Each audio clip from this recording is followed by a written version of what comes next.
Can we get a roll call, please? Mr. Castillo, Present. Ms. Balin, Here. Ms. Chiselle, Here. Ms. Grayling,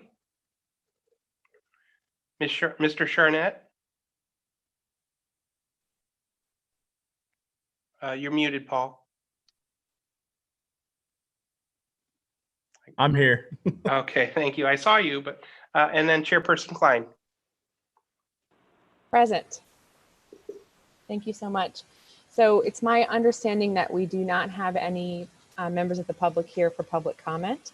We do have petitioners here, so we'll move, unless anyone has other knowledge, we'll move forward. So we'll move on to item 4, the minutes, a consideration, review, and approval of minutes from our meeting way back to February the 20th, back when life was normal. Does anybody have any updates or suggestions for the minutes?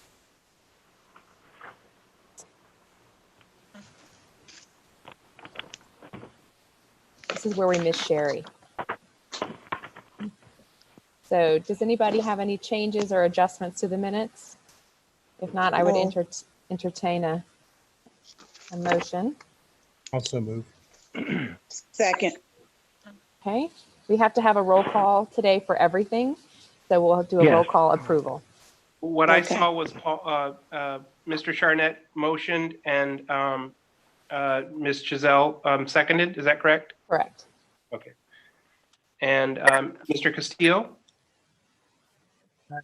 Yes. Ms. Balin, Yes. Ms. Giselle, Yes. Mr. Charnett, Yes. and Chairperson Klein. Yes. Okay, so the minutes are approved. Thank you so much for that. So we're going to move on to our regular agenda. So the first item of our agenda is BHP 2819. I'll give you all a minute to pull up your paperwork. And how we can both of the petitioners come in at, or Can you perk up the volume? You seem to the sound. so Anne, that might be on your side.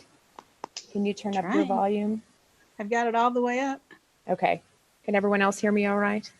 Yes. Okay. Okay. So again, if you could mute your microphone unless you were intending to speak, because the playback is difficult on others. So we're going to go back to BHP 2819, public hearing, review, and action on a petition submitted by the Franklin Park Foundation for the nomination and designation of the State Farm Building at 112 East Washington Street, circa 1925 to 1947. Schaefer and Hooten architects contributing the D2 Downtown Transitional District to what they have proposed is an S4 local historic district zoning overlay.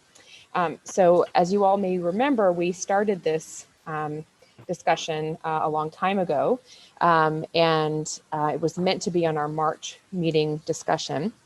So I think what we'll do is bring in one of the petitioners, unless the city wants to make an additional presentation. We have Mr. Tim Maurer here at City Hall to speak on the petition on behalf of the Franklin Park Foundation. And then Mr. Jeff Orduno is on the phone and can speak on behalf of the property owner. So Do you have a presentation? no, I think we can let the petitioner go first.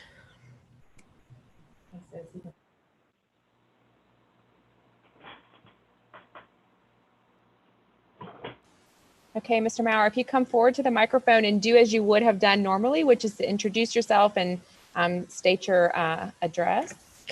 Oh, there we go. Can you see me okay? Yes, sir. Yes, Tim Maurer, 317 East Chestnut, Bloomington, Illinois. George or Bob, will you swear him in, or do I need to swear him in? Forgive me. It's been That a would long be you, time. Leah, as the chairperson. Okay.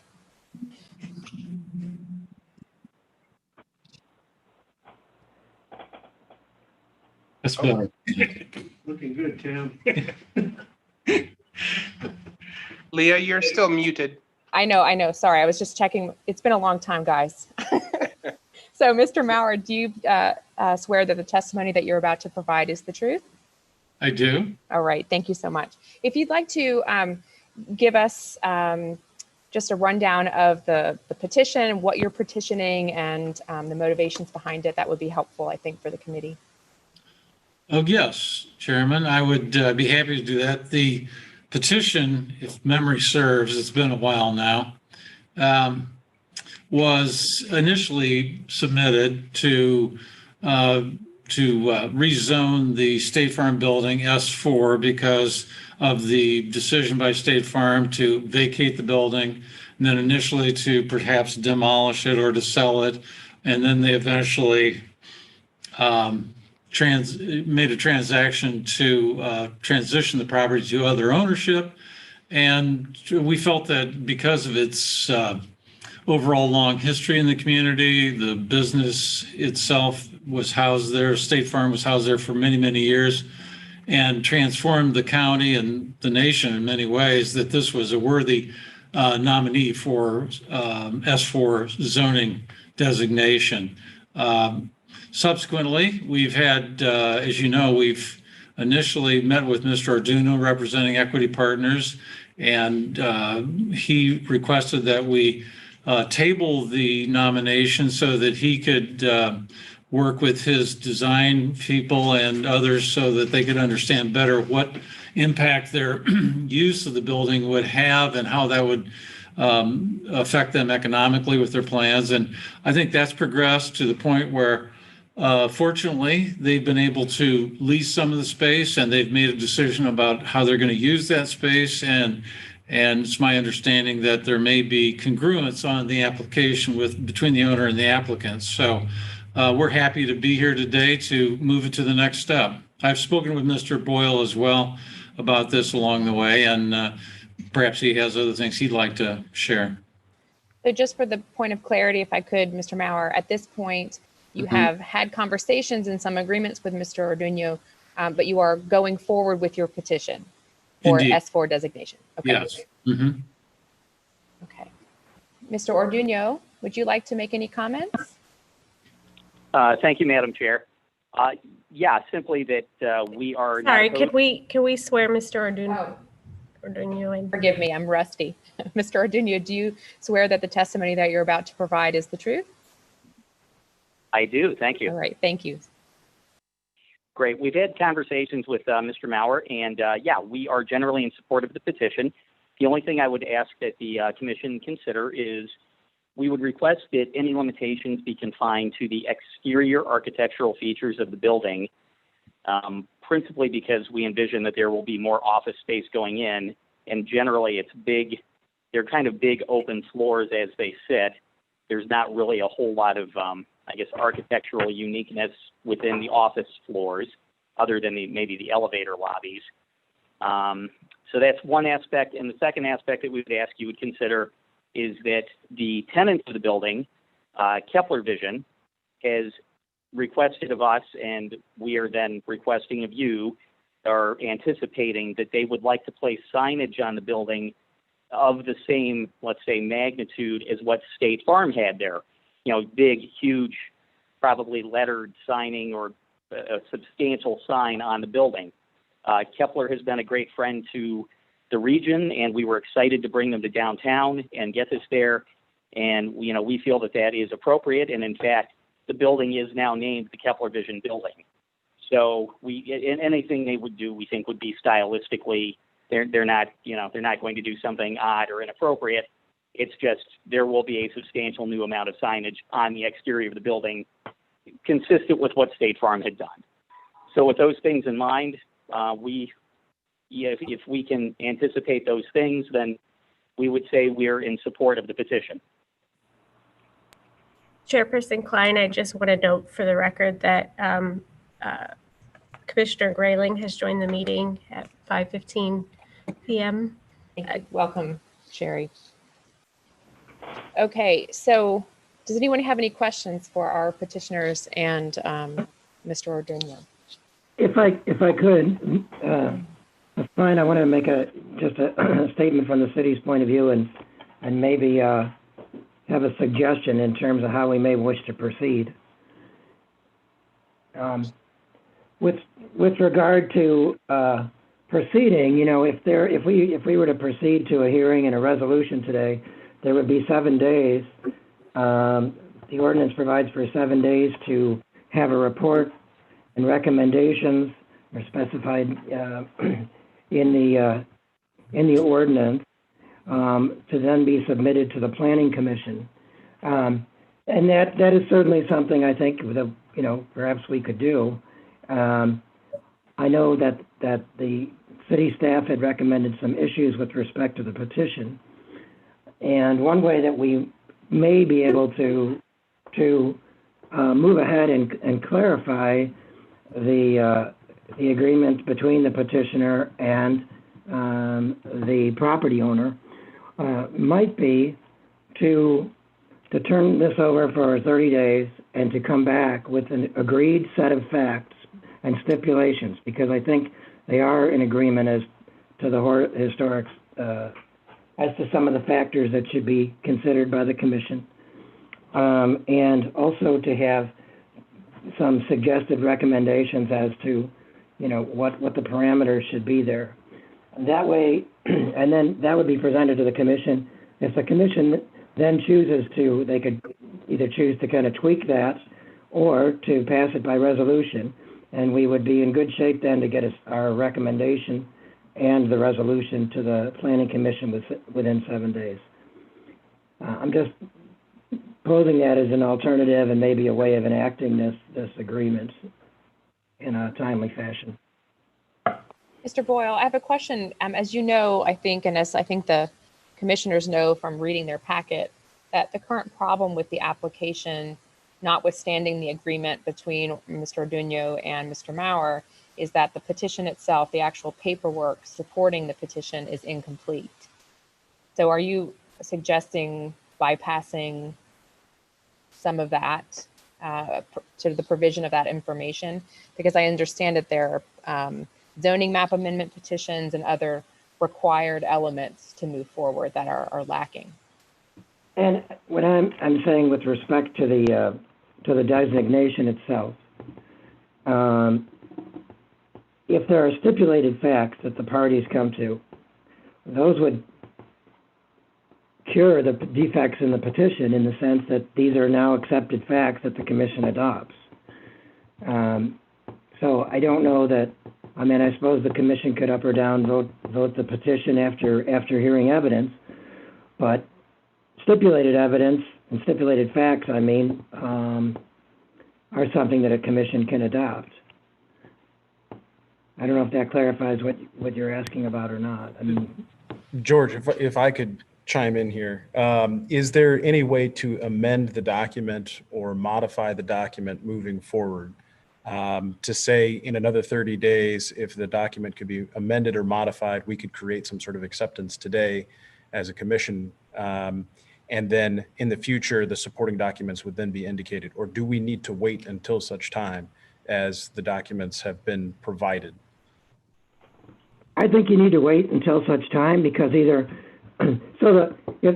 because otherwise you're making findings before the petition's there and before the stipulated facts are, you know. So I think it's possible to recognize that we're hearing agreements both as to the significance and probably as to what will be recommended by the petitioner and accepted by the property owner as the rightful parameters that should be recommended to the commission and then to the Planning Commission.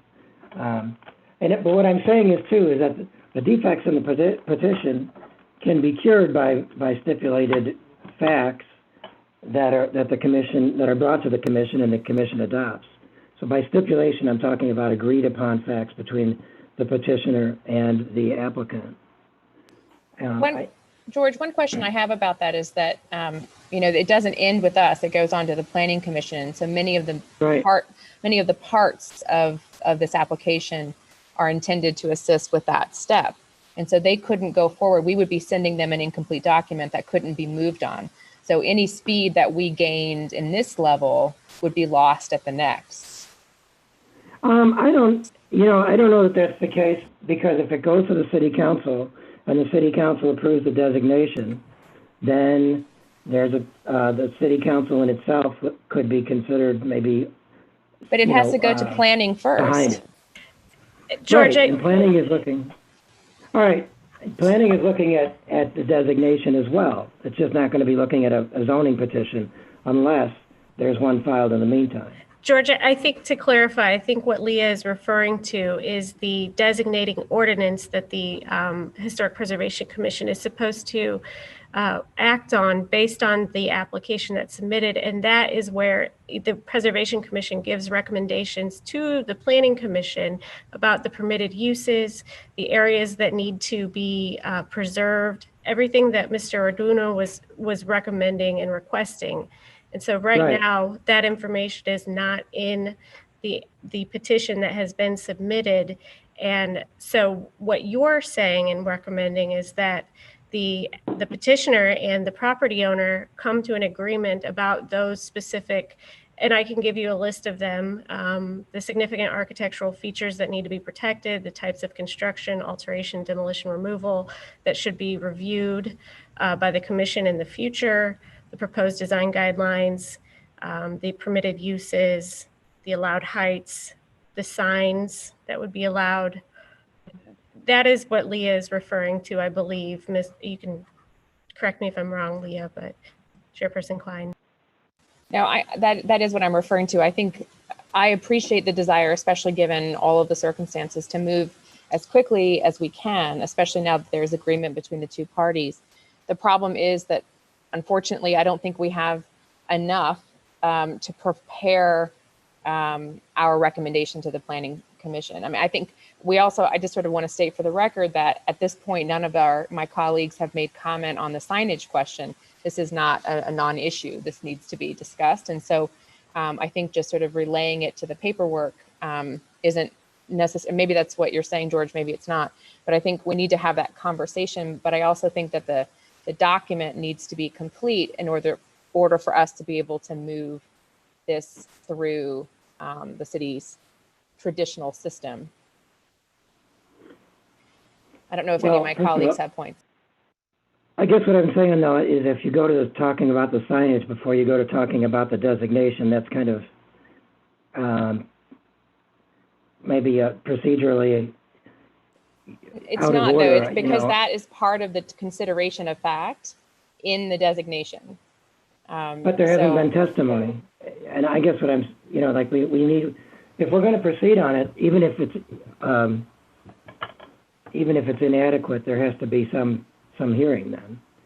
Well, and that's what I would propose. I'm not going to force you to not have a hearing, but I'm just suggesting that it sounds like since the parties agree, there may be an ability to supplement with the list what Katie's saying, to supplement by stipulation of the parties and present something to the commission that it can then have a hearing, tweak in whichever way it wants. But certainly it's within everybody's right to have a hearing today if that's the way they want to go.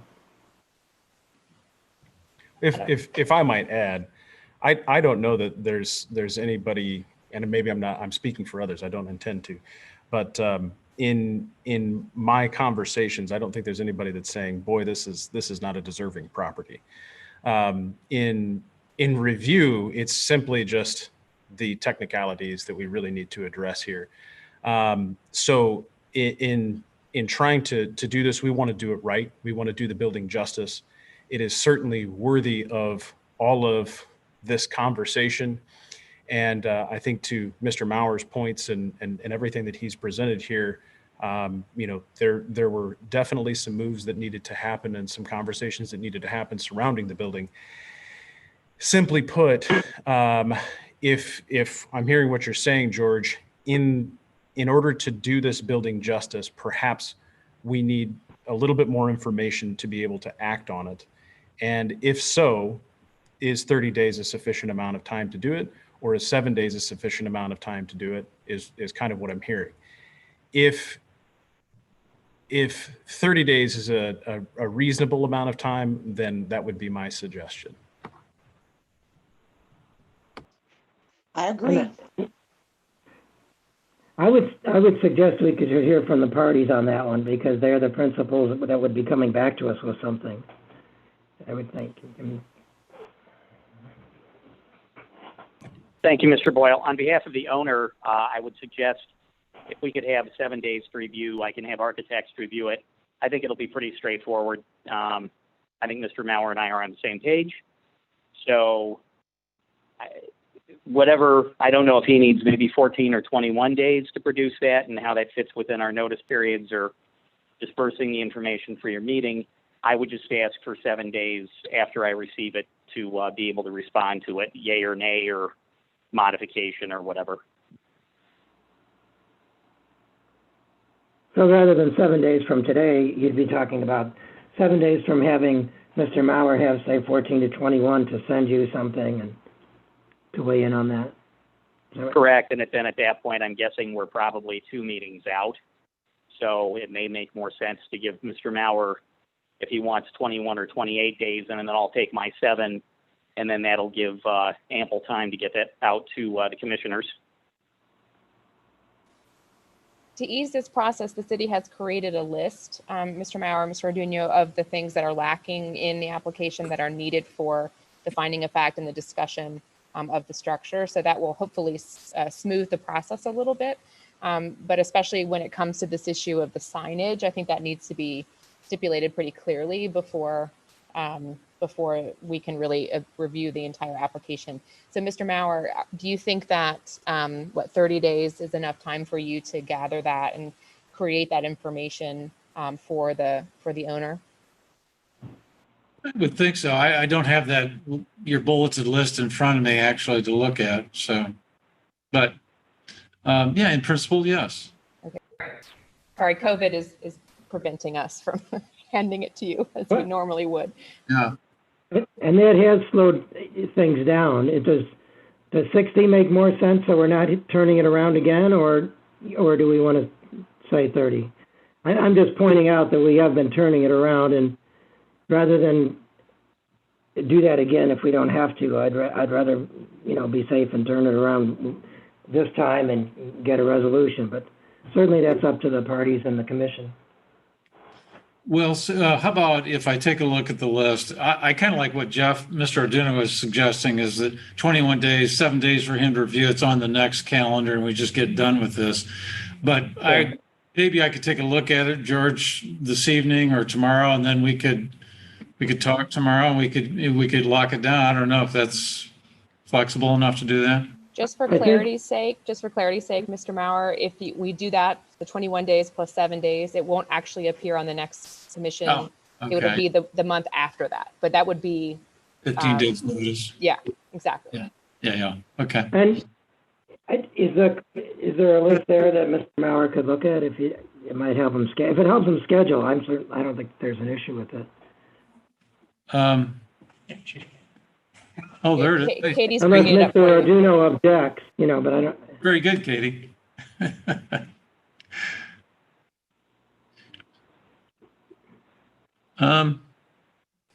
We have it in paper form for you also, so you can take it.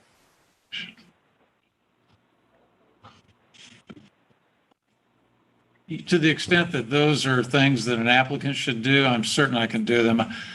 And maybe there would be some dialogue between Ms. Simpson and Mr. Boyle and myself in this regard, but yeah, I don't think those are insurmountable documentations.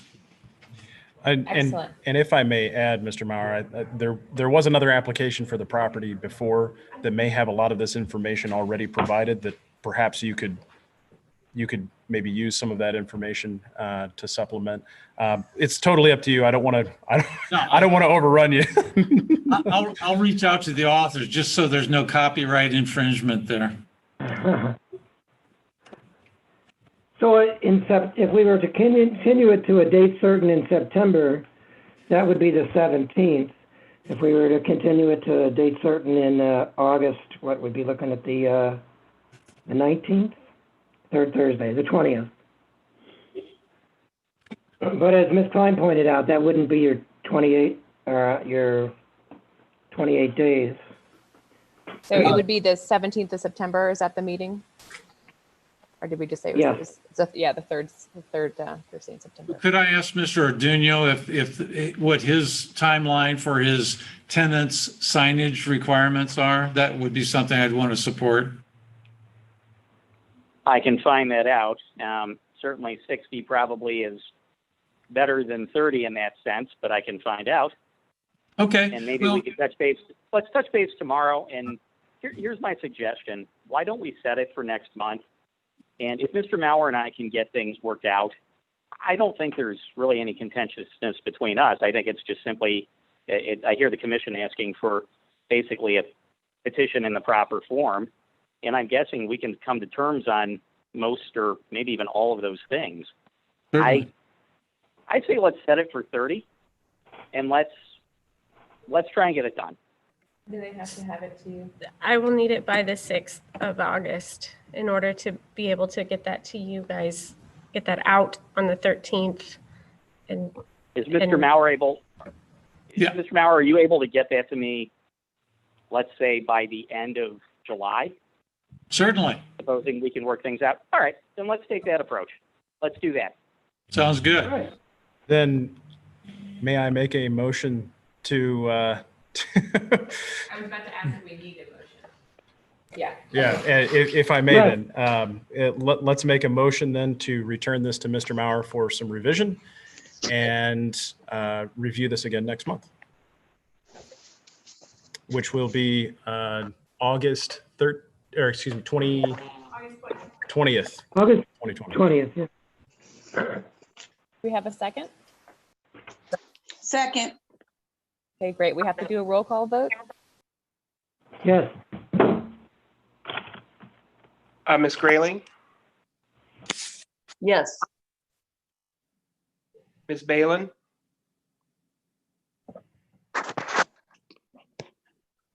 Ms. Balin, you'll have to unmute.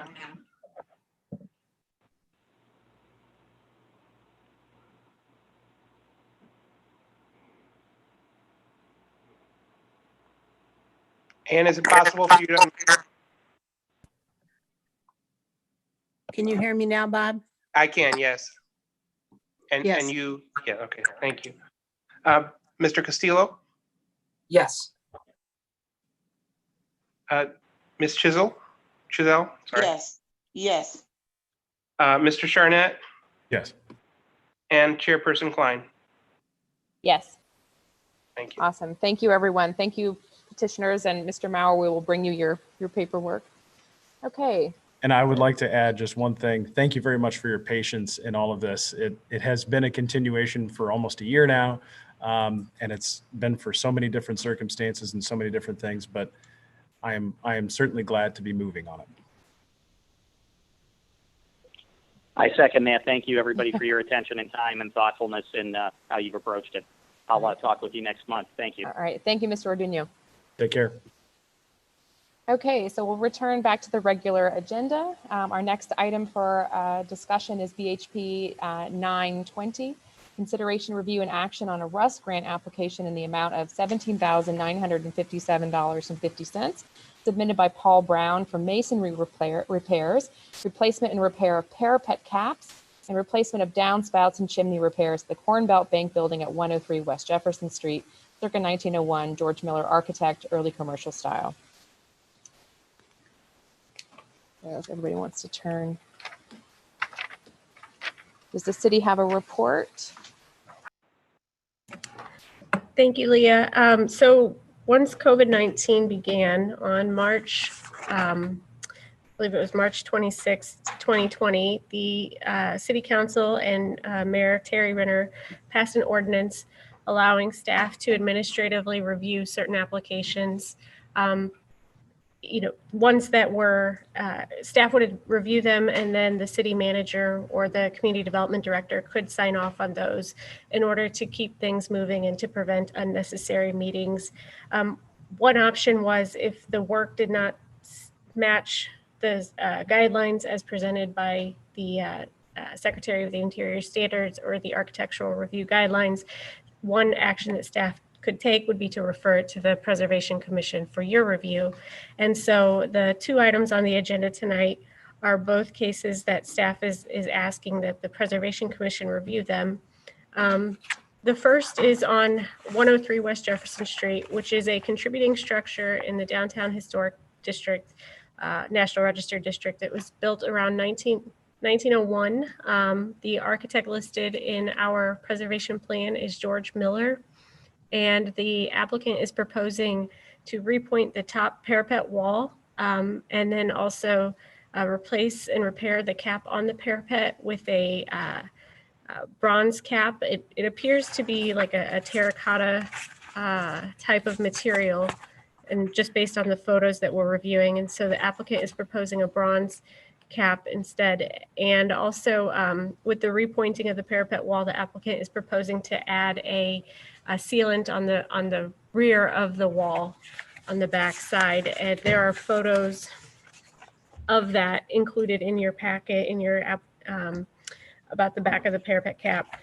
And also the last part of this project is to replace a cast iron downspout with a PVC downspout, and on the far back side of the building. So this building actually, it has kind of two facades. Its height is about 6 stories. It's built in a traditional downtown building style, but it includes both the brick building on the corner and then the building next to it a little bit further down Main Street. That's about 4 stories. And so you can see that from the pictures attached to this report that show the back where the actual downspout is in the alley. So reviewing the work, staff is fine with the majority of the work as it's proposed. The only things that we had questions about really were the sealant that would go on the back of the parapet, the cap, the materials proposed for the cap, and then the materials proposed for the downspout. There's 2 proposals. The proposals are pretty much identical. One is a little bit cheaper than the other, and one includes prevailing wage and the other does not. So the one that the applicant is requesting is for roughly $34,000 from RJV Construction, $35,915. As long as the city is okay, the Preservation Commission is okay with the scope of work, city staff are fine with it as well. We're deferring to you and your expertise in reviewing this, so I can answer any questions you might have. Is the petitioner present? I believe both the property owner and Mr. Varicella from RJB Construction are here. I'm Paul Brown, the building owner. Hey, Mr. Brown, thank you for joining us. Could I just ask you to swear in? Do you swear that the information you're about to provide is true? Yeah. Thank you. Thank you. Would you like to comment on the petition or add anything to what the city has just reported? Also, Bobby Varicella, who's actually going to accomplish the work, is present as well if you have any technical or mechanical questions. That parapet wall, I think, is architecturally significant just as far as the presentation of it and the way it was built in 1901. There's a security element to accomplishing this work as far as any bricks falling off and maintaining the structural integrity of that wall. There are also some leakage problems into the 6th floor of that building, which was originally built as the Corn Belt Bank building. And so both at the north end as well as the south end that looks out over the old courthouse square, we've got significant leakage coming in. And so we're hoping that through accomplishing this project, we'll make that watertight and eliminate the moisture coming in.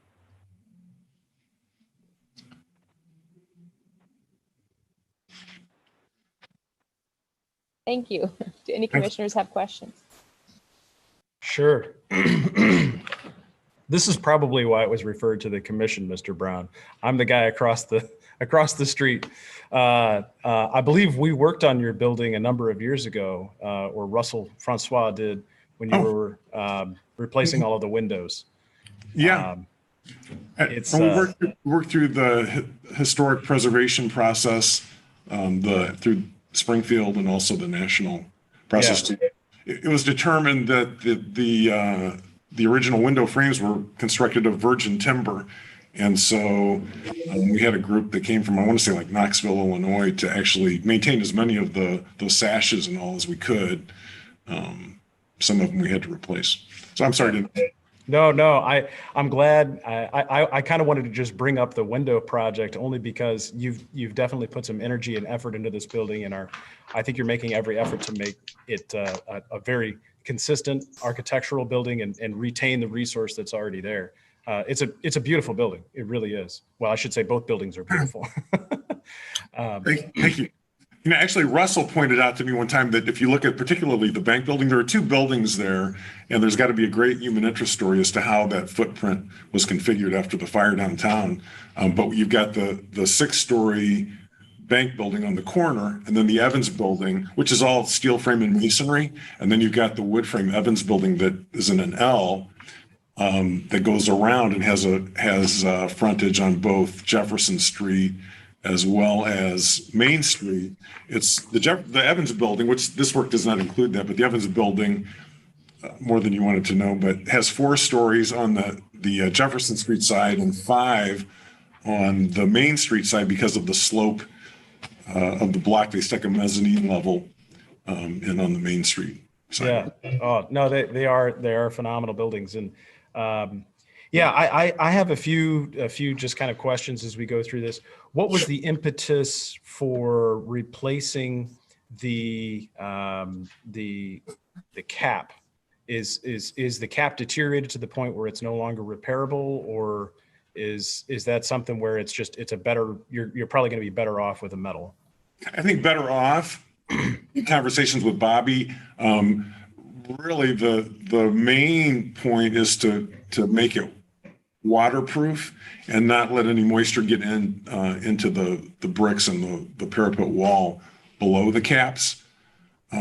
So we wrestled with that and came up with the metal cap as being really a more practical and efficient solution to keep the water out. Sure. As far as I see the Sherwin-Williams, the Loxon, and some of that, and of course I'm the guy who's got to ask all the technical questions, right? So that's part of my job. In applying the Loxon, the hope is to preserve some of the brick. You're intending to tuck point the brick underneath the Loxon prior to application? That's my understanding. Yes. Yes. Okay. And what kind, this is always the key here. I see a type N mortar. What was the criteria for selection? Have you done any brick testing to determine whether N is an appropriate mortar, or are you going for something softer than that?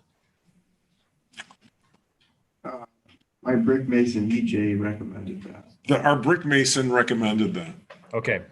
Yeah, the reason I asked that is because I don't think that the brick on that building is hard enough to sustain a type N.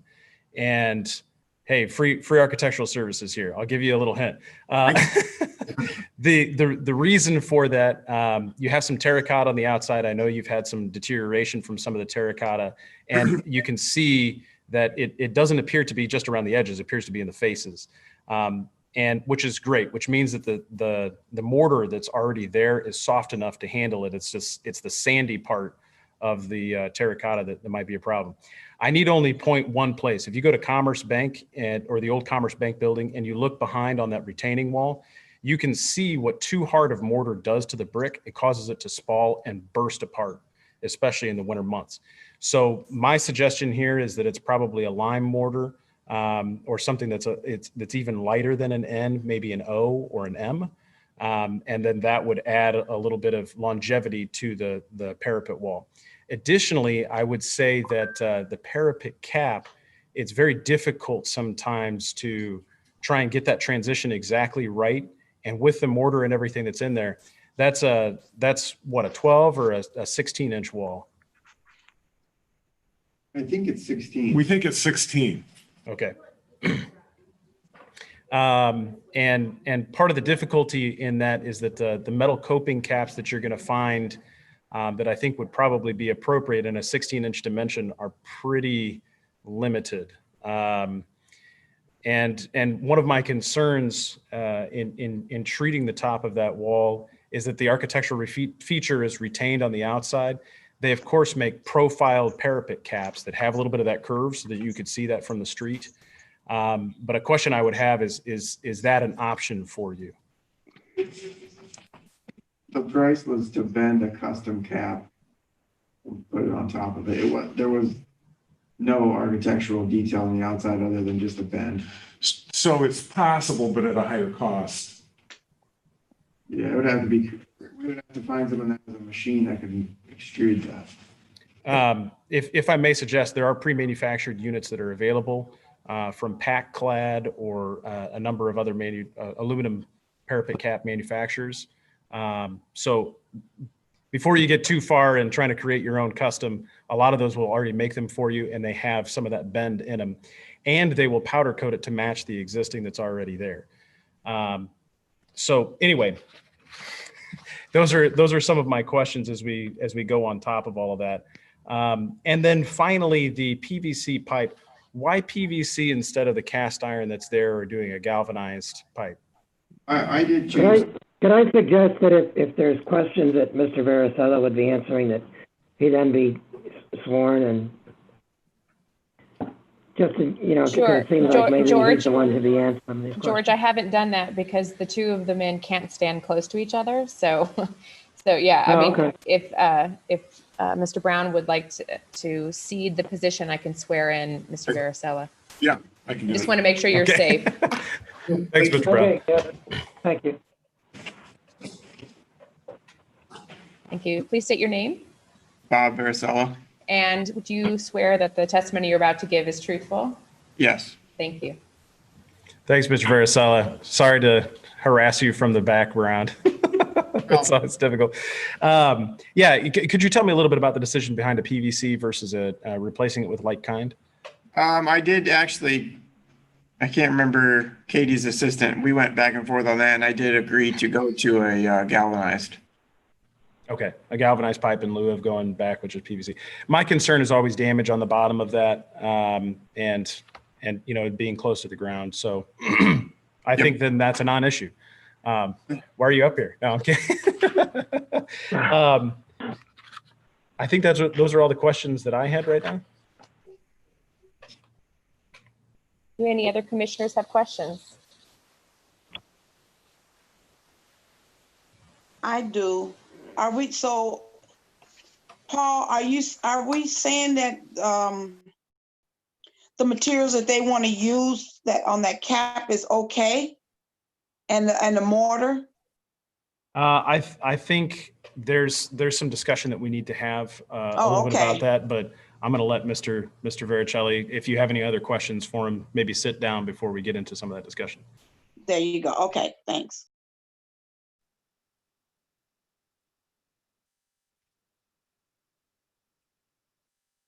If there's no more questions for Mr. Varicelli and Mr. Brown, then yeah, I would like to discuss just a couple of the items on here. I certainly don't have any problem with polyurethane, but it is a maintenance item.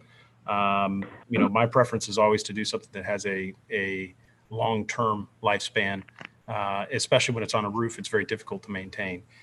So the joints and cracks on the cap and that kind of thing, I don't know that, and maybe I'm not understanding the proposal totally, but I think I do. And that would be replacing the cap with a metal cap.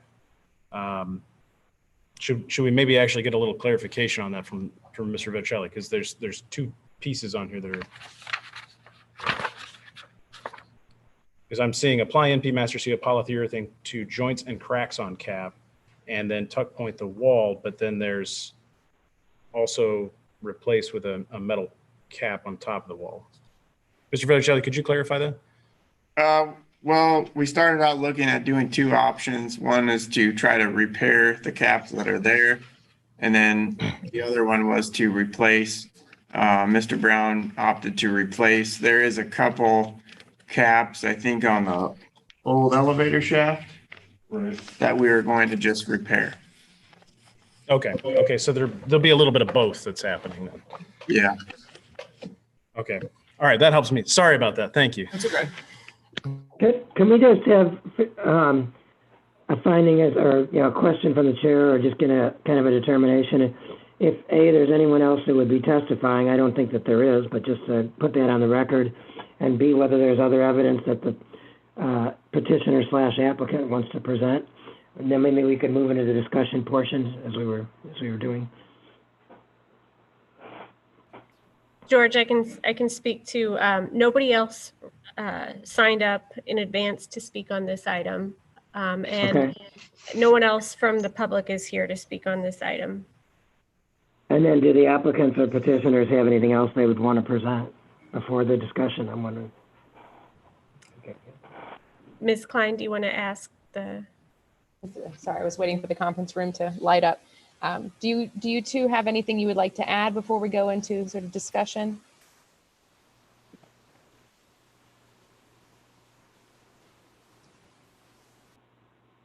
As far as the mortar, we'd definitely be open to Paul's suggestion on that. And as far as the cap goes, I would have to look into it. It's going to change the cost. So I'd have to look into that. And then obviously Mr. Brown would have to approve that as well. I think that's pretty much all I have. Thank you. Okay. Thank you. Okay, so just from my perspective, let me understand who's unmuted. All right, there we go. So at this point, Paul has suggested, and the petitioner has agreed to use a softer mortar of an O or M type to return to the galvanized material for the downspout, which evidently was already agreed to before the meeting, and to consider using a manufactured curved bronze metal colored cap. The metal material may be up for discussion. Okay. But yes, some kind of metal up there that would be a curved piece to replicate much of the same visual component. Okay. So do any other? Can you repeat what you said about the pipe? So the pipe that is the downspout that's on the back of the building, they had originally suggested using PVC as an extension, but now they have agreed to stay all with one material, all with galvanized, which Paul thinks is better anyway. So they had already agreed to that, I suppose, before our meeting today. Thank you. Sure. Any other questions, anybody? So I may just introduce then a few items for discussion. I think the biggest and the most visible component to me is the parapet cap. There are alternatives to doing some of the repairs on this cap. I understand the concerns about terracotta and its longevity, especially in this environment, and I don't believe that that's a glazed cap on there. I could be wrong about that. But because of the uniqueness of shape and identity that it sort of creates on that outside edge, that's literally the top of the building against the skyline. I do have a little bit of concern about just that it needs to look appropriate for it. So, of course, the historic preservation or the preservation briefs would tell us to first repair whatever is there, then to look into restoration, and then finally into replacement if we needed to do so. So if it's gotten to the point where the parapet wall is falling apart, that probably indicates that it either has to get to the level of restoration or replacement. So I'm of the opinion that a metal cap is not inappropriate. However, the profile of the metal cap needs to fit. And like I said, there are, to Mr. Vericelli, there are plenty of cap manufacturers out there that make custom styles or curved profiles that would help match some of this visually from the street, and the color can also match.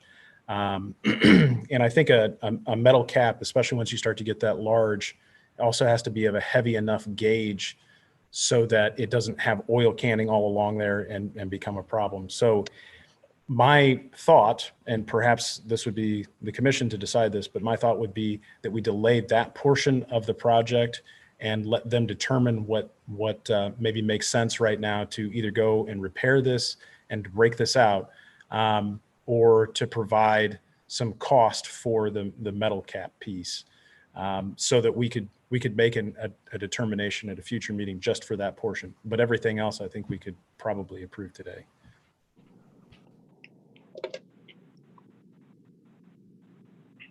Sounds like a plan. The issue would be finding that number. That is to sort of consolidate the budget that stands apart.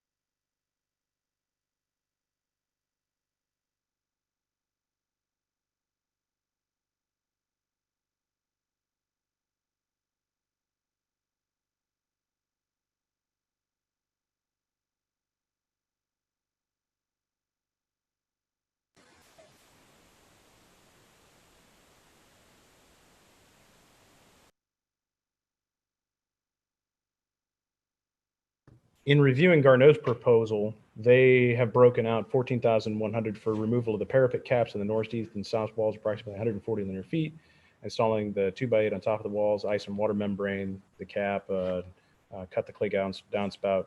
There's a coupling, and then there's the PVC. I can't imagine that would be a significant portion there at the bottom for the PVC, or in this instance, we would be using galvanized instead. But the Parapet Cap is, I think, broken out of that. So the question to me is whether or not we are using Garneau or yeah. RJV. Yeah. Well, no, I get that. He's here, obviously. Yeah, if you see it. So Yeah, but I can we don't ask see a number him? from him. Can we ask him why he's here? I don't know the answer to that. Can we ask him, George? What is it that you wish to ask him? And who are you speaking about specifically? I didn't quite hear the name. Mr. Vericelli, just particularly yeah. about the costs associated with just I think the if cap. the chairman rules that you could do that, or you can either do that through a vote to suspend the rules, which is requires 2/3, or perhaps if there's consensus, the chair could, allow that question to be answered. I don't see any reason why we can't ask, because the contractor's actually here. I mean, what we're asking is what portion of the budget is wrapped up with the replacement of the cap, so that he can go out and research that and come back with it, Right. and not delay the remainder of the work. Well, he would have to give us that number right now, though, in order for us to move on anything. I don't think he can. So I guess the question we need to talk about as a commission is whether we want to go forward with what Paul has suggested, which is to say isolate the work, or whether we want to give approval based on an agreement, as we have done many times before, an agreement to do the three things, right? Number one, the softer mortar. Number two, replace galvanized from the PVC for the downspout, and then to use, and maybe Paul, you would work with him to make sure that he has selected the correct object. And we have done, and we could do today, is to provide an opportunity, if that cost then is significantly higher, to come back and to readjust the budget, kind of give some variance with the budget that we approve, so that there could be variance should should the cost go up for those three different, those changes. Right, so we, as the city is, as Katie is saying, is we can actually approve up to 25,000 based on approval, I suppose, right? Well, and if I may add, I was just looking at the Garneau construction estimate and looking at the labor and materials associated with it, and that comes out to approximately 30% of the project costs. So maybe as a number or as a way to proceed today, we could use that 30% and apply it to RJV's number, potentially. Not terribly comfortable with that, given that I know they pay different rates for their labor. I don't know, stating my own preference, and obviously this is up for the commission, I would think giving the maximum amount of leeway in this would be smart given our circumstances.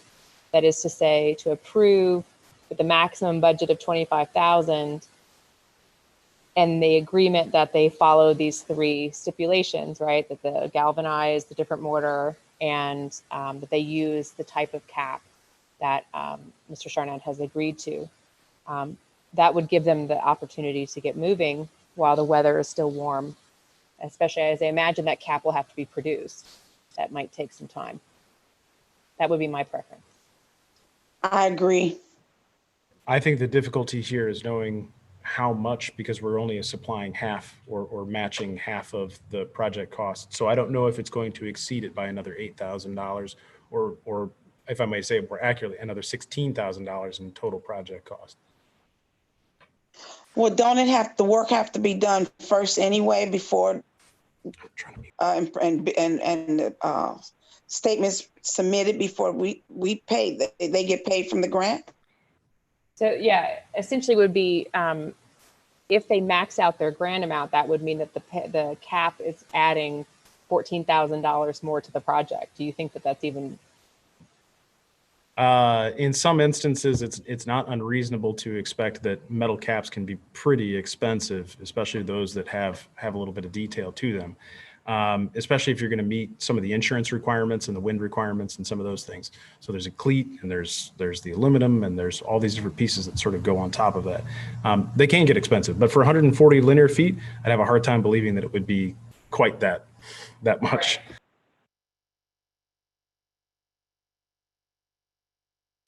You know, that had to happen at least once. If we approve then up to $25,000 with these stipulations, it's more than likely that they will come in under that. So that is an option, commissioners. Wait a minute, what is an option? As I've said, it is within the realm of reason that if we approve this with the maximum expenditure, okay. A maximum amount of 25,000 that we will contribute in these three stipulations, that's more than likely to accommodate the change. Yes, I agree. Anybody else? Sherry, Ann, Bobby? I guess we're not permitted or to discuss that with the applicant or the contractor who is present. Is that accurate? We can get their feelings on it, but it's ultimately our decision. Okay. I guess I was curious if they were in agreement with what you just said, that it would encompass the full cost. So I'm sorry, just to clarify. So if the applicant is requesting a grant, the Preservation Commission can say, what they will fund and what they won't fund. So then I guess if the Preservation Commission chose to fund a round, I forget Mr. Charnett's specific word, but a curved metal cap for the parapet, then, they would reimburse up to $25,000 to cover the cost of that curved metal cap. If that's not included in the final receipts, then that would not be something that the commission would be funding. Is that what you're saying? So if the property owner decided they did not want to do that, they would just do that knowing that the commission would not be funding the work for that curved metal cap. So then maybe what you would also need would be itemized receipt at the end of the project that calls out the different costs associated with that. Oh, yeah, I think that would be without question. We would have to know exactly what was associated with only that portion of the work. Additionally, we would have to have some kind of review beforehand to make sure that we were comfortable with the aluminum profile or bronze or whatever the metal is, the profile that's being placed on top of the roof, just visually. So Bobby, I know it's your first meeting for you because this is a lot of complicated stuff, but I mean to say that for the downtown buildings, they don't have the same kind of designation that homes have in terms, so we're not actually approving a certificate of appropriateness for this work. We're actually approving what we will pay for in terms of grant funding. So it's a little bit of a different standard to be met. Sure, thank you. Sherry, do you have a comment? Yes, I think that what Leah has decided would probably be a good approach is a good approach. So I would say do something to say that we'll approve a maximum of the 25,000. And now that I know more about the linear footage and all of that of the cap, I think that we'll probably be able to come in under what that will be anyway. So, and one of the biggest things for me was, thank God that we're going to go for something besides the PVC pipe. Sherry, do you want to make a motion to that effect? Well, I'm not sure exactly how to do that, but I guess I move that we approve this case for the maximum of $25,000 with stipulations of using either an O or type mortar rather than N, and providing a galvanized pipe instead of the PVC, and also to consider an aluminum cap or of some other material rather than trying to come up with something that they were customizing or whatever, to try to choose something that they could find from a provider that can custom make for them. If I may just amend that last part there, just to say it's a profiled metal cap, pre-manufactured profiled metal cap. A pre-manufactured profile metal cap. There we go. So that's my motion. Okay, is there a second to that motion? I will second. Thank you, Bobby. Can we have a roll call vote, please? Chair, I have a question. I'm sorry. Is there a specific type of metal that is included in that motion? And also, just to clarify, the motion is up to 25,000 or half the cost of the project. Right. Yes, up to 25,000 or half the cost of the project. The metal, I would say, is whatever will last. I know aluminum doesn't tend to dissipate somewhat as much as steel or whatever. I'll make a suggestion on that. It's either going to be aluminum or copper, and aluminum is certainly what's going to be used. It's the only thing that you can paint that's really going to match that, and it's going to be commercially available. So it's inevitably going to be an aluminum. I'm guessing aluminum too, because yes, copper is very, very expensive comparatively. So. Okay, so just for the record, I'm going to restate the motion was to approve up to $25,000 or half of the project, including the three stipulations: one, a mortar of an O or M type, use of galvanized material for the lower half of the gutter, and to use a formed aluminum profile cap. So can we have a roll call vote? Yes. Mr. Castillo? Yes. Ms. Balin? Yes. Ms. Giselle? Yes. Ms. Grayling? Yes. Mr. Sarnett? Yes. and Chairperson Klein. Yes. All right, thank you guys. Sorry for all the details. And thank you to the commission, to the petitioners. We'll get all that communicated to you in writing. Okay, so we're going to move forward with our third item, BHP 1220, consideration, review, and action on a Rust grant application in the amount of $24,494.78, submitted by Fred Woolrab for replacing and repairing transom windows at the BS Green Building at 115 East Monroe Street, circa 1901, Arthur Pillsbury architect. And we have a staff report on this.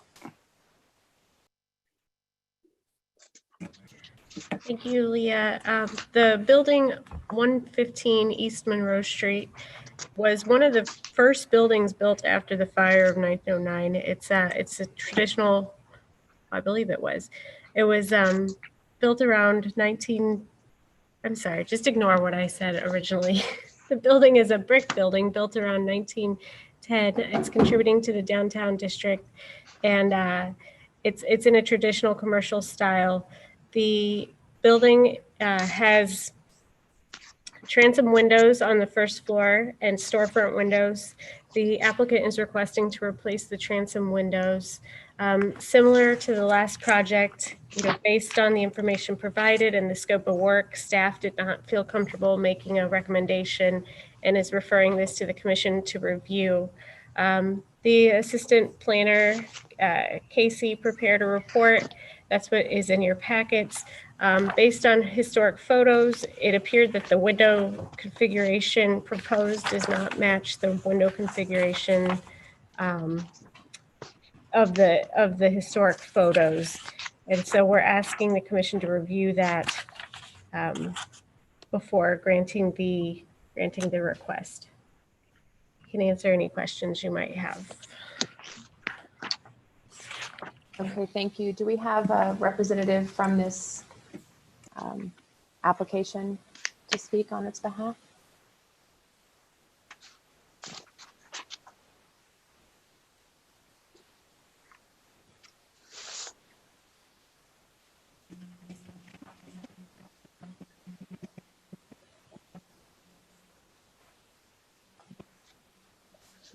Okay, good evening.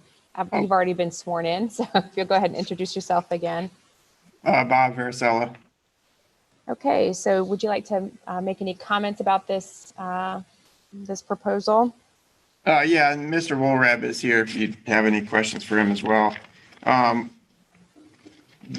transom windows that are there are very large. It's very difficult to install. It's about 14 to 16 feet off the ground. And so Casey and I talked about the different configurations of mullions. It can be done. It does add cost, and down the road, if one would break, the cost is, would be on us. Going down to a smaller piece of glass is a lot easier to install, handle, and that's kind of the reason that we drew it up the way we did.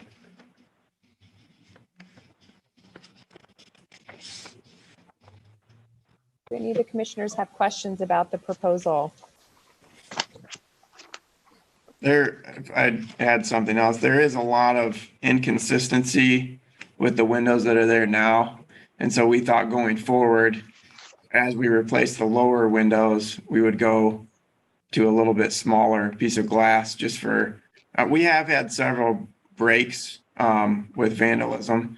And so changing a humongous piece of glass is definitely very costly. And being that this is going to be insulated glass versus single pane, it adds a tremendous amount of weight to it as well. The glass that you're proposing here, Mr. Varicella, this is all tempered glass, correct? Yes.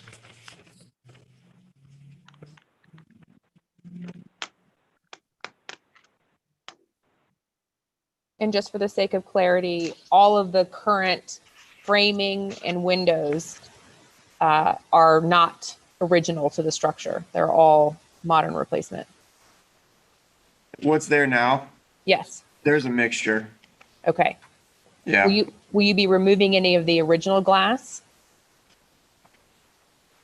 Or can you show us where that is? There's a few pieces. The one that's, some of them that are frosted with like the, and is it wire in it? Or it's not wire, but it's got a design, like a square pattern. There's only a couple pieces left in there.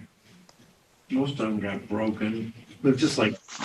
Yeah, Fred thinks there's only 2 left. Most of them have been broken and replaced.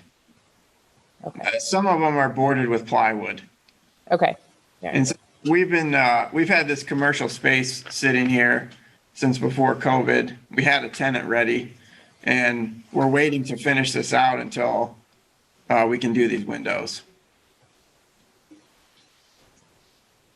Thank you. Anybody else have any questions or comments? Yeah, I did want to get some clarification. As I'm looking back at some of these historic photos, I'm not seeing any of that wired glass or that pattern glass in the transoms.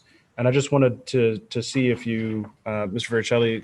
Vericelli, had you seen anything there on site that suggested it was in fact that age? It's kind of hard to make out with a photo that's really tiny, but it just doesn't look to me, as I see that it's consistent with what's there now. Yeah, it's kind of hard to tell on the older pictures. I mean, I can't imagine that any of it is original from when they originally built the building, the early 1900s. So it's old but not historic. Right. Yeah. And that's where I'm going with some of this is that in terms of consideration for it, it looks like a lot of the aluminum framing has been replaced and a lot of the glass has been replaced. So what's there, yeah, might just be old, but it's not necessarily historic. And I wanted to bring to everyone's memory, especially for the newer folks, is that it wasn't that long ago, a year and a half or so ago or more, I've lost track of time, when we approved a similar type of window replacement for the restaurant Reality Bites, right? And we had a long discussion about having some of the older transom windows.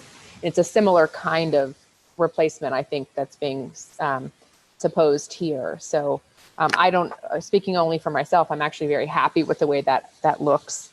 Again, it was another situation where the historic state couldn't be restored, right? It required new material all around, and it's very similar to what's being proposed here, I think, in the framing devices and the coloring and things like that. And it's pretty pleasing.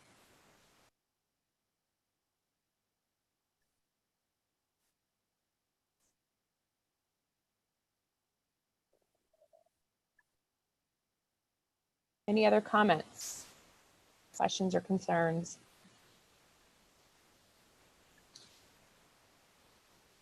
It might be a moot point now, but did we swear in Mr. Walrab?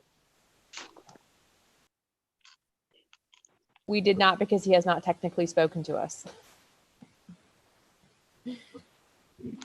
New entrances that are being proposed, Ms. Vericelli, are those, have you reviewed those in terms of egress requirements? The entrances there are existing. You're not changing any of those out? No. Okay, so you're just replacing the transoms, not replacing anything below the canopy line? Correct. What's currently occupying that building now? The first floor is vacant. It's been vacant since last fall. And I'm trying to get a vanilla box so that I can get a tenant, but it's very, very difficult right now to get a commercial tenant. And so the upper floors are vacant? The upper floors are all rented to residential. We have residential high-end apartments upstairs. That's what I thought. Okay. Just need a tenant for the first floor. Correct.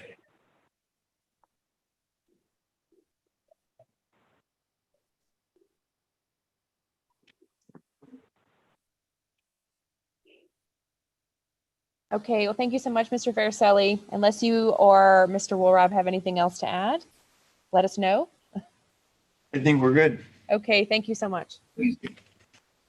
Leah, just a point of clarification. Nobody else registered to speak on this item. Okay, thank you. Is there any additional discussion or issues, or is there a motion from the commission?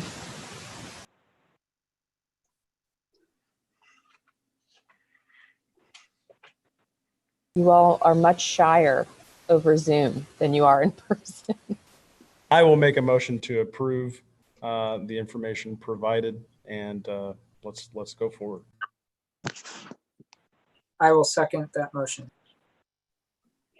Okay, so just for clarity's sake, we're moving to approve a Rust grant for $24,494.78 with the materials as presented in the petition. Yeah, I don't think we're going to get much better, ladies and gentlemen. Right. All right. If we could have a roll call vote, please, sir. Ms. Balin, Yes.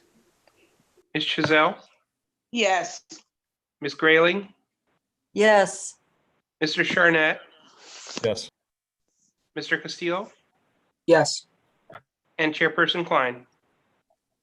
Yes. All right. Thank you so much, everyone. Okay, so that concludes our regular agenda items for today. We have in our other business discussion to talk about our Heritage Award nominations, which is always a fun part of the year. This year, it looks like we've had just 3 applicants in 3 different categories. Is that correct?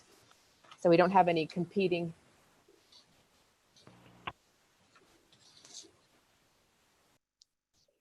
We don't have any. Sorry, I'm getting silenced over here. Okay. We have 3 separate applicants for 3 separate categories. We have had in the past, if you are new to the commission, we've had several times when there's more than 1 application per award category. So in this year, at least, we don't have that concern, but we unfortunately only have 3. I still feel pretty good about 3 given the COVID restrictions and things that were going on. But I want everyone to, if you could look through these, and if you have any points of discussion or concerns or points you'd like to bring up. I guess just a clarification too. I think part of the discussion today should also be how the commission wants to move forward with awarding these as well. Since typically we partner with the town of Normal and the Old House Society. I don't have an update on that. And with COVID-19, I don't know if we can do that in a physical location, but we may be able to do something virtually. I'll have to talk with the Old House Society and the town of Normal, but just kind of get some general feedback from the group if you want to proceed with the joint, or if you'd like to do your own as well.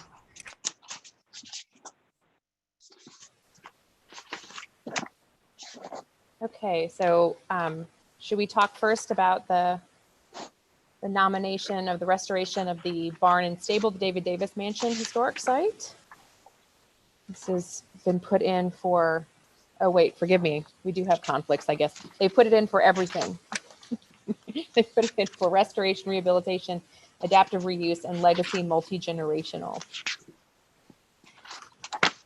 I would just like to point out in one of those pictures, it's the most wild approach to gutters I've ever seen across the front in this picture.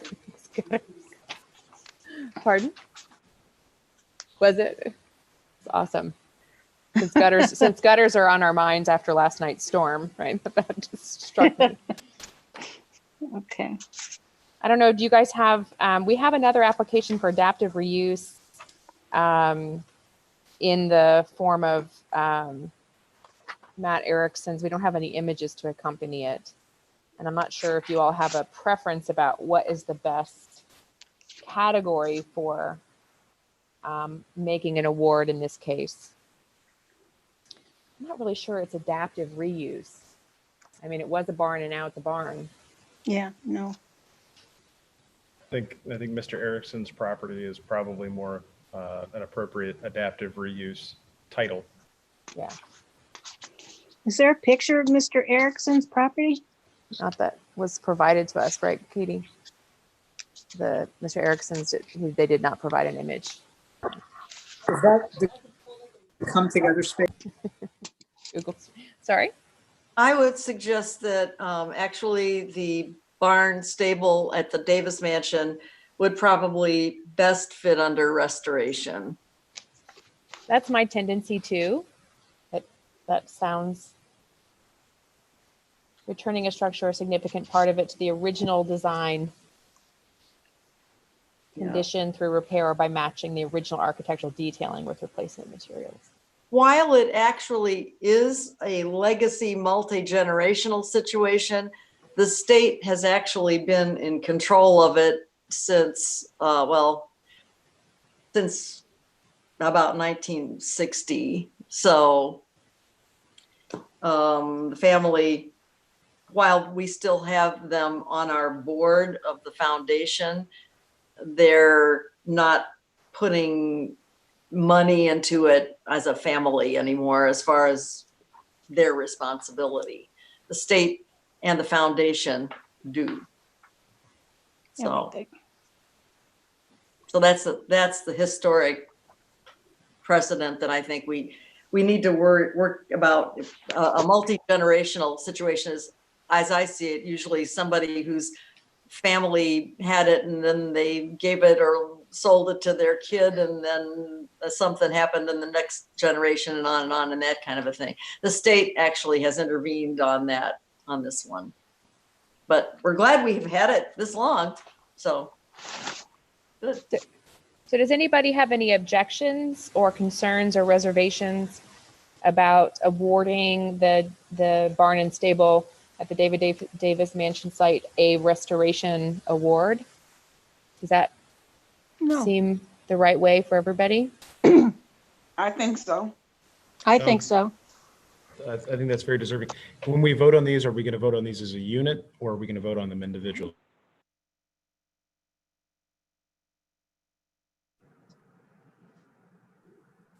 I think we should do that individually, just for the record.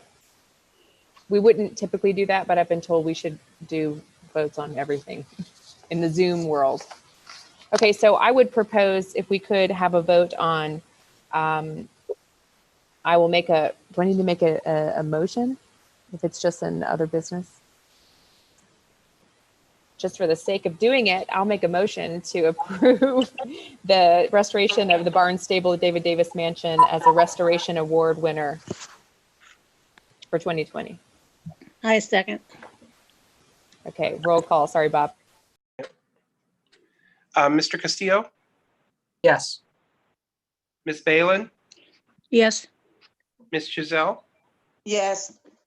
Ms. Grayling, Yes. Mr. Charnett, Yes. and Chairperson Klein. Yes. Thank you. Okay, so let's go on to looking at, discussing without pictures, Matt Erickson's adaptive reuse application for the building at 212 North Roosevelt Avenue. This is the come together space that he has really championed.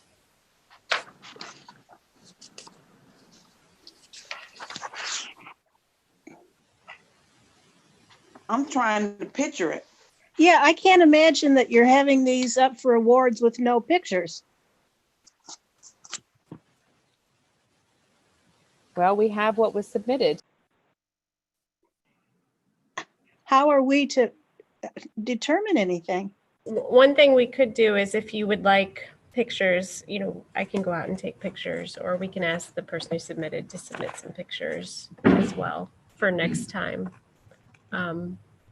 That's kind of depends on, I guess, maybe the second part of our discussion is how do we proceed after these have been, after you've decided you want to award them, what does that look like? So I'll defer to the commission with how you want to do that. Does everyone want to sort of put a pause on this particular one and then have some pictures submitted and then come back to it the next meeting? Yes. I would, yes. So table it to a time certain of August 20th. Are we going to move and vote on that, or can we just do that? George, can we just do that?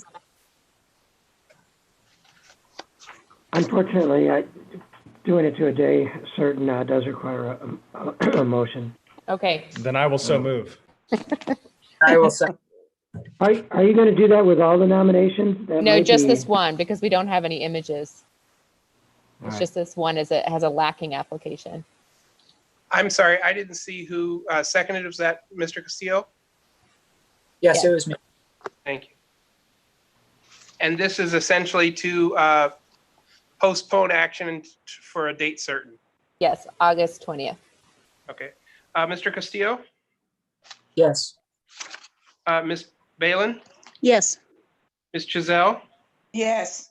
Ms. Grayling? Yes. Mr. Charnett? Yes. And Chairperson Klein? Yes. Okay, so that's tabled as we gather more images and information. And so now we're left with the individual committed to preservation award, the nomination of Fred Woolrab. Oh, excuse me. Not Woolrab. Sorry, I had a little blip right there. Maybe next year for Fred. The Dimmitz Grove Neighborhood Association for the Yes. Preservationists of the Year. I have my own feelings on this. I think this is a great group. I just think it's wonderful. I'm just so impressed with how organized they are and the efforts that they have made and the signage and all of the things that, as someone who in the West Side, we have kind of a neighborhood association. When I went to visit with them, they referred me to the minutes on their website. And I thought, oh my gosh, how organized are these people? So it's a really impressive group of folks. I don't know what everyone else is thinking. I attended one of their meetings and it was very organized and fun at the same time. I was just going to say, the person who nominated them, they were a little couldn't really find a good category for the group to go. And so we thought maybe this was the right category for this.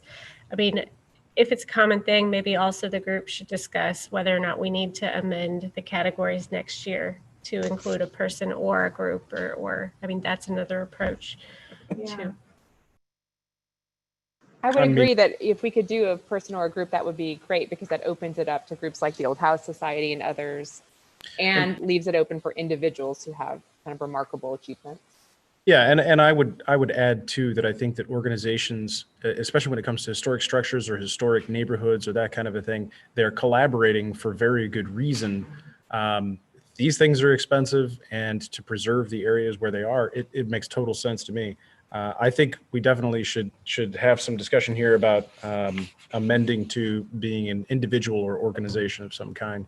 I think that makes total sense, and I would love to move if if we can to approve the Dimmitz Grove Neighborhood Association for this award, and then we could maybe have that discussion about future years after this. I second that. Okay, great. Bob, could you do a roll call for us? Yeah. Mr. Castillo? Yes. Ms. Balin? Yes. Ms. Chazelle? Yes. Ms. Grayling? Yes. Mr. Sarnett? Yes. And Chairperson Klein? Yes. Very good. Okay, thank you so much, everybody. So of course, now we have one award that is sitting, waiting for more information, and we have approved 2 awards. I think everything related to schedule is all totally out of out of our hands anyway. This was all meant to be discussed in May, I guess, right? But yeah, as Katie asked, does anybody have any ideas or thoughts or preferences about awarding these? I do know, I mean, the city council is now meeting in kind of a mixed way, right? So some in person and some just like now. So it is possible that they could be brought into the fishbowl and be awarded by the mayor and the council in a kind of quasi in-person, quasi remote process. I'd just like to add in 2 cents here. Sorry if I'm running over anybody. I don't mean to, but my feeling with this is a little bit about recognition. We're trying to advocate for historic preservation, and the people that have put some of this effort forward really should be recognized by our community. My concern is that in these uncertain times, recognizing someone is extremely difficult in a way that is justified for the amount of work that they have put in over the years. And so as such, my suggestion is maybe that, and this is open for discussion, but my suggestion is maybe that we postpone recognition for this maybe until the next cycle, such that we could identify those in 2020 and those in 2021 as a whole, and just, you know, have a little bit more way of a grand way of celebrating the efforts that have been made. I question whether the people are going to even want to come, if they're going to want to participate in anything right now, as we all are trying to question and figure out, you know, what can we go to, what can we not. So I just think, you know, if we had to do it via Zoom and that's the only way that the city were able to recognize somebody, I think it'd be a real tragedy. And even if we had to do it in person, but then the public is only seeing it on Zoom, that to me is just, it's not commensurate with the efforts that have been made. Well, I have a suggestion. I do like what you're saying, Paul. However, we don't know what's going to happen the next day and the next day and the next day, and putting it off. I'm not sure if that's a good idea, but that's just my opinion. Couldn't we celebrate it somehow in the paper? Yeah, Georgina, I was thinking, I wonder if, you know, we could do kind of a hybrid of what Paul is saying, is maybe have them get presented in the digital format. Because in some senses, that's more, they can send it to family and things like that. And get them in the paper. Maybe we can get the Pantograph to write a paper. Yeah. But next year, when we do have a big celebration, we also incorporate them and kind of reenact it again. But that way they're still acknowledged in 2020, but they also get an extended celebration in 2021. Okay, that's a good idea. Great collage. Yeah, I remember the days when it would be wonderful if people that have given of themselves over the years could be recognized above the fold on the front page of our Pantograph, because these are really hometown heroes. And I think that it would, first of all, get the attention of all kinds of people that are truly interested in homes and buildings that are historic. And if they see somebody celebrated for their devotion and their dedication to it, I think it would be wonderful if the Pantograph would give us that kind of coverage. And I think that these people would be delighted to see that they're being honored in such a way that the whole town's going to see that they have done something. And I think it'll spark interest in these old buildings and these neighborhoods. I know that even if you're reading your paper online, you're going to see the front page. I don't know if we could get them to do that, but it would be a great honor, I think. And I'll backtrack ever so slightly, because I think your suggestion is an excellent one, where we can still celebrate a little bit this year, but there's an even more grand celebration next year. Certainly, we can always look backwards, right? That's what we do for history. But I like that so much, and in these uncertain times when we are trying to celebrate every little bit of good that we can, perhaps that is exactly the right approach. Does everybody feel okay with that? So we'll kind of work on the Pantograph to see if we can't get a story going, and we might be able to, well, yeah, I mean, we might be able to get some actual photographs and eventually make it into 3. So it might have to wait a little while so we have all 3 of them together. But yeah, but move forward with some kind of recognition by the city, and then just make sure we include them. So does that sound good to everybody? I don't think we have to have a vote or anything on this, but that sounds. I like that idea because it does incorporate the newspaper and incorporates a ceremony. Awesome. Madam Chair, Yes, my battery is going very low and you may lose me. Okay. But I think I recorded the majority of the votes for the meeting. If you see me flash out, that's okay. That's I don't think we have anything else that we need voting. No. Henceforth. Okay. So is that good for everybody? I just wanted to ask, do you need me to reach out to the Town of Normal and the Old House Society and come back next month with kind of an update as to what they're thinking for their awards? I think an update would be good. But I think I kind of like what Anne was saying, is that we really need to take our 3 when we approve and sell them, right? And then I think next year we can have, as we do typically in May, have a big party with them. Mm-hmm. Some yard signs would be really cool. What? some yard signs that say like we got an Oh, award for being yeah. awesome. Oh, yeah. Oh, yeah. They're gonna get lost in all the political signs, but yeah, I think that would be great. And they could be made to be reusable, or they could be specific. That we could then reuse. We'll reach out to work with other staff at the city and see if we can get some kind of estimates on cost for like a yard sign or something, just because since we can't do the in-person ceremony this year. And then we still have our plaques, and typically for the individual, they get a brick. I don't know how we want to do that this year, if we want to keep it the same, and it would just go to the president to pass around. Could you price those all out, since we're going to have to come back in August anyway to talk about this other awards? If you could have kind of a cost list, we could make all those decisions at once. Okay. All right, we're trying to get this in before Bob fizzles. Okay. All So right. the new business is all happy stuff. We had some resolutions of appreciation for John Eltridge and Levi Sturgeon, who are long-serving members who have gone on to do retirement and other things. And our welcome to Mr. Castillo. Bobby has joined us on the commission, and I'm super excited to have another old house lover. I admire his house every time I drive down Clinton Avenue and see it. So welcome to the commission. Boulevard, excuse me, forgive me. But welcome to the commission. This is a weird time to join, but we appreciate you any and all excitements. I did want to, two things if I could. The first is we still lack a member of the commission. We need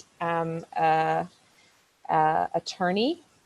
So if you know any attorneys who are into historic preservation and live in the city of Bloomington, our bylaws say we should have an attorney. And I had someone lined up, but he got snatched up by the city for another commission. So if you have any knowledge of an attorney who might be interested in this work, please ask them to submit an application.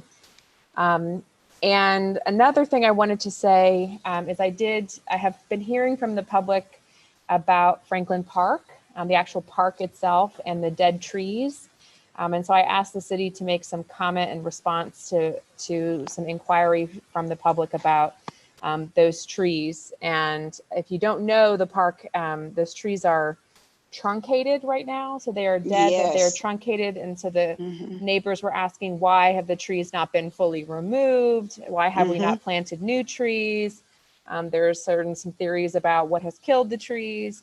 But the park supervisor responded that they have kept the trees as such because they're going to in some way incorporate them into the play area, making them into stepping stones or something. So there's a plan for them, and that's why they haven't been removed any further, because they're going to be turned into part of the playscape at some point. So I just wanted to let everyone know that I'm kind of following up on that because it does look kind of sad. Yes, they do. Yes, it kind of looks like a Lorax situation where these sort of dead trees sitting, it seems very sad. So there is a plan. The plan may not, even the plan, like also all things may have been truncated by our current circumstances, but there is a plan for those trees, and that's why they haven't been removed. Does anybody have any other new business or? I did just want to add about Franklin Park that they actually already have done a little bit of that with the trees, and I think it looks pretty cool. So I encourage you to walk by. It's a great place for shade during these warmer months to go on a walk, and the trees are to thank for that. So awesome. Any other new business or? Me? Yeah. My apology for being late. I could not get my Zoom connection to work for squat. And so it took me 15 minutes to get that, but when there is a will, there is a way. I take it you guys must have gotten through the minutes and made corrections, right? We didn't have any corrections, but if you have corrections, Sherry, I'm sure that Katie would be thrilled to receive them by email. All right, I will do that, Katie. I will be sending the 3 that I found, okay? We missed you. And welcome, Mr. Castillo. So, Yeah, sorry. I'd love to just know a little bit more about you, Mr. Castillo. If you wanted to kind of give yourself a little bit of an introduction, make a wave here. Sure. Well, I came to Bloomington first as an Illinois Wesleyan student and really fell in love with the area largely because of the history and the character here, being from the suburbs where all the houses look the same, the suburb I'm from at least. My wife and I bought our current house on Clinton Boulevard in June of 2018. So it's been about 2 years now. It is a Pillsbury design, although I found a house in Oak Park designed by prolific Oak Park architect E.E. Roberts that I believe our house to be based on. So that was a really exciting find, actually. I found a plan in an old plan book for our house, and I was like, whoa, so there could be more houses with our design. And it is a unique design with curved stucco. So then I found later a picture of this house in Oak Park. I actually have only seen it once, but I plan to write a letter to those people. So I love the historic preservation piece of owning an old house and the character that goes along with that, the stories. I've been looking into pantograph articles and stuff like that. So if you guys ever need me to do any digging, I am always very, very, very excited to do that kind of stuff. Huge nerd for that kind of stuff. So I guess that's all I'll say about myself for now, but I look forward to getting to know all of you a lot better. Hopefully once COVID is over, in person. So. Hey, thank you. Thank you so much, Bobby. Anybody have anything else or somebody? I was going to tell Bobby, I was in and out of that house for over 50 years. That's the house where my Mike grew up. So if he has any questions about the house, I'm sure I could put him in touch with Mike's family. That is very exciting. I will reach out to you. And I live across the street from you. Okay, thank you. And my house is for sale. You can wave at each other for us. Yeah. You can have closer contact than most of us. He may be trying to get you to buy your house too. Mm-hmm. Thanks, guys. So has anybody got a motion to adjourn? I'll so move. Second. Okay. You beat me to it. I think we can adjourn on acclamation. Or do we I have think to have you're a... right. Okay, good. Thank you. Adjourn. All right, thank you. Most George boards said- and commissions just won't do it. Thank you so much, everyone. Thank you.